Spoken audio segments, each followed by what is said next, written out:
General Amir Avivi, thanks for joining us on CBN News. Tell us what you're expecting right now from possibly Iran and its proxies in the region. Well, I think they want to retaliate. It's obvious. I think that the Iranians have a lot of dilemmas and challenges because if they shoot the way they did the last time, and it will be a complete failure as it was the last time, this might have a very, very, very negative impact on Iran, on its overall deterrence, the way maybe the Iranian society also will look at them. How significant is CENTCOM and this coalition that is being built right now?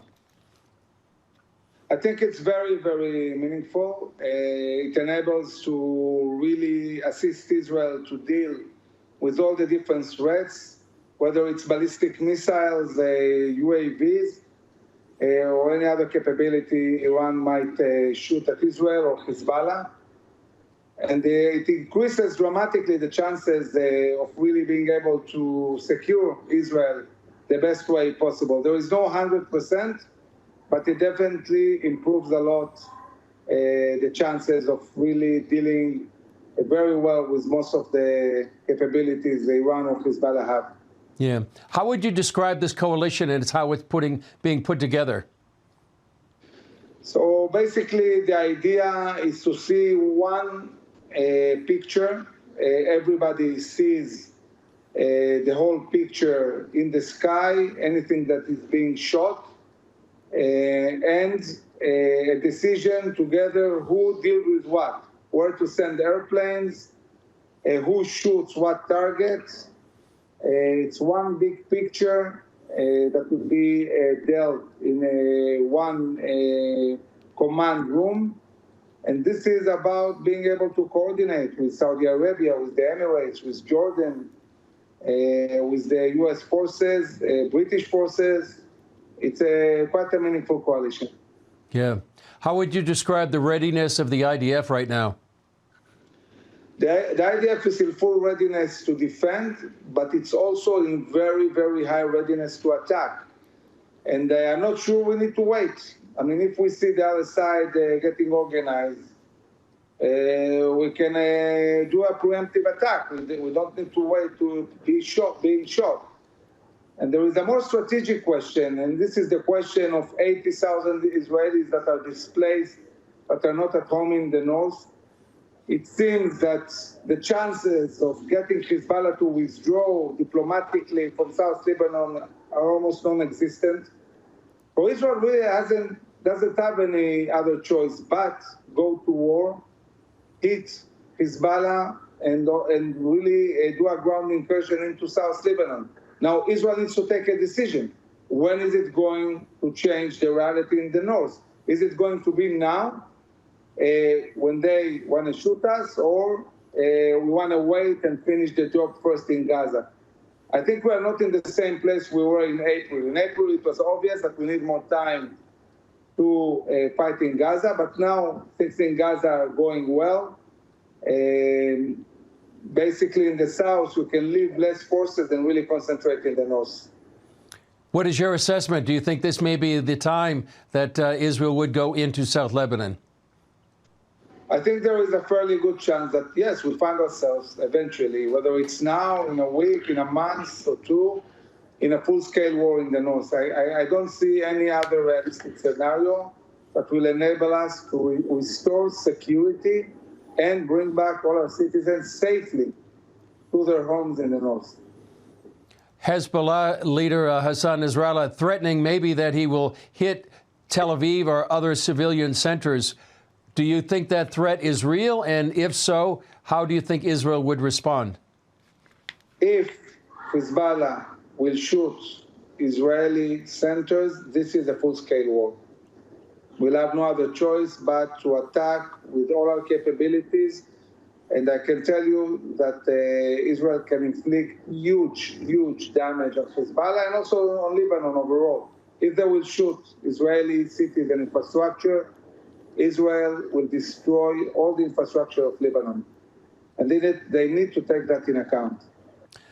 Can you describe what might be going on behind the scenes in terms of cyber warfare or covert warfare inside Iran and maybe inside Lebanon as well?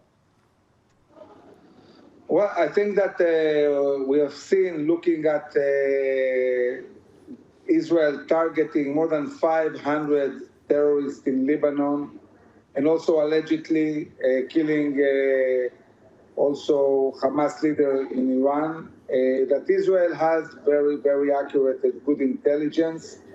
These organizations are penetrated, Iran is penetrated. We were able to bring a whole archive from Iran to Israel, and this is something Israel took responsibility for. So I think they are very, very worried on the fact that Israel is basically able to reach any terrorist that Israel wants to reach and target them. What do you think Americans need to know about the war that Israel is going in through right now? This is not a local war. We are facing a global war. We have a Chinese, Russian, Iranian front that has emerged in the Middle East. It's challenging the U.S. It's challenging the whole Middle East. Israel is at the front of this Eastern coalition that has emerged, but it's a challenge for the whole Western society. And this cannot be solved with appeasement.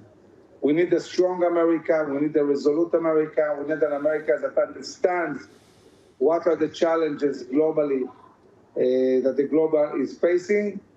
And if we stand together, if we build a coalition, if we are willing to use force against Iran, this is the key to stabilize the whole globe. If we stand strong in the Middle East, this will deter China from invading Taiwan. This will deter Russia from continuing its aggressions in Europe. So it's very important to choose one place where the U.S. says, here, we're going to stand with our allies and fight. Tell us about, for those that might not know, what is IDFF and what are your goals? IDFF stands for Israel's Defense and Security Forum. It's a combination of a grassroots movement with more than 33,000 Israeli officers, commanders, and operators in reserve and retired. And it's also a think tank that deals with the biggest question of all in Israel. What is needed to secure Israel and the Jewish people for generations to come? And what we do, we educate about that. We educate the young generation in high schools and pre-army programs and universities. We educate the society through media and social media. And we also engage daily with decision makers in Israel and overseas, in Washington and European Union. We work very closely with the Prime Minister of Israel, with the Minister of Defense and other ministers to really bring a realistic assessment of what is needed to secure Israel. And we advise a lot about what's needed to be done in the war. How does the Bible and the story of the Jewish people motivate you? Well, you know, for me, what I dedicate my life to is the security and prosperity of the people of Israel. We're a 4,000-year-old nation. We spent 2,000 years in the diaspora. We managed to rebuild again our country, and this time it needs to be forever. And in order to really secure Israel forever, we need to be proactive. We cannot just sit and wait and see what happens. We're in a very tough neighborhood, and in order to really build the future, we need to be connected to our values, to Judaism, to Zionism, to who we are and why we are in this place. We are the people of Israel. We are in the land of Israel, and we are going to secure our existence in our land. Yeah. How can Christians be praying for Israel right now? Well, I really appreciate Christian support, and I think that everybody should pray for a strong Israel, for Israel to be victorious, to win against all its enemies on all 7 fronts we are dealing with now, in Gaza, in Lebanon, in the Judea and Samaria, in Syria, in Yemen, in Iraq, and in Iran. We have many, many challenges, but we have God with us. And this is a weapon nobody can win against. Yeah. Anything you'd like to add, Amir? Yes, I'm very confident in our capabilities. I'm sure that we'll win this war decisively.